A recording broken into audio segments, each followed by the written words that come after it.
I can't think of anything nice to say about myself, so I'll stick to the subject of achieving energy independence. I just want to say that because I feel so strongly about achieving energy independence, I'm the one that inspired this entire conference. I don't take credit in any way for its success. That goes to Jack Halpern and Jack Rosen, who's head of the American Jewish Congress, and David Haberman. But I think because I feel so strongly and hope I can convey that to you in my short talk here today, if you don't already realize it, the urgency of achieving energy independence is so important.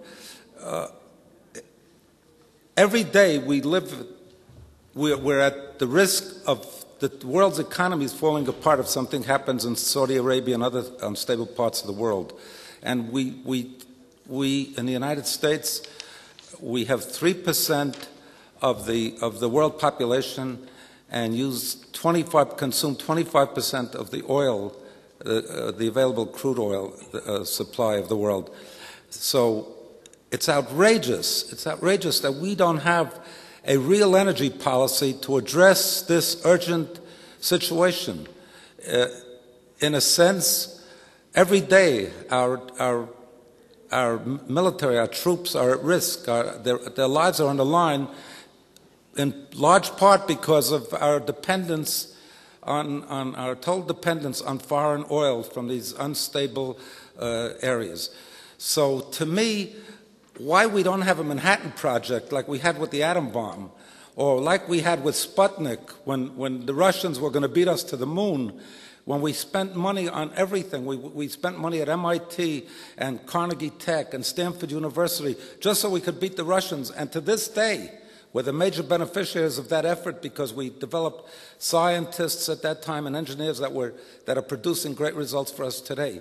And at that time, most of you are not old enough to remember that, but at that time we funded solid fuel and gaseous fuel and liquid fuel, all in an effort to beat the Russians to the moon. It didn't matter how much we spent, we had to beat them to the moon.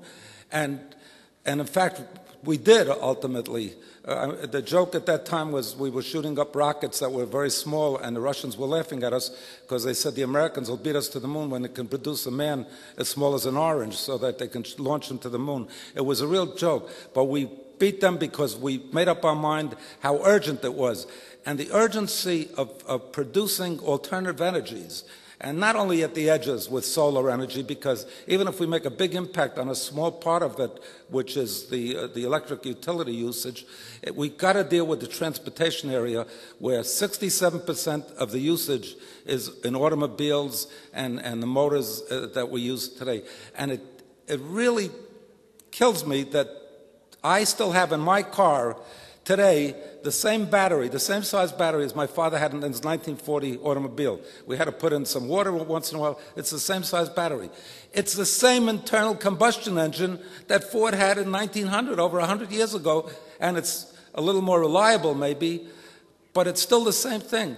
Why we can't use the energy and the wisdom and mobilize that wisdom and energy of the brilliant guys we have at the universities in America, in the United States, and in Israel to deal with this effort is the most amazing thing. And also, it's only the young people that can think outside of the box. Old people like me, even a computer is like a challenge, you know. So older people, we have a gestalt. We think it can't be done. Young people don't know it can't be done, and they find a way to do it. So we have to fund the young people at universities to achieve this effort. And in a sense, let me show you some of the thoughts why people said in the past, you know, things couldn't be done. First of all, you know, the argument is let's use less or produce more. This is the way to deal with the energy crisis. The way to deal with it is come up with new technologies that change the whole spectrum, the whole attitude, the whole need for this kind of oil. Particularly for somebody like Israel, if we could reduce the supply of oil or the need for oil by 20%, it would become a competitive product. The whole power of this unstable Arab and Islamic world would disappear, and oil would go back to $10 a barrel. It's been It's been, and I don't know why we don't understand it, why our leaders don't understand. It's been the biggest external tax in the history of the human race since 1974. There is no other product in the world that is not dealt with on a competitive basis. If they were doing it within the United States, they'd all be in jail, because you can't have a cartel or a monopoly to literally rape people from their funds that they would have available otherwise to grow the economy in other ways, instead of exporting all the money to Saudi Arabia and to these countries that only use it to support events that we're not happy with. I don't want to say terrorist attacks, because the Saudis are our allies, but even so-called allies.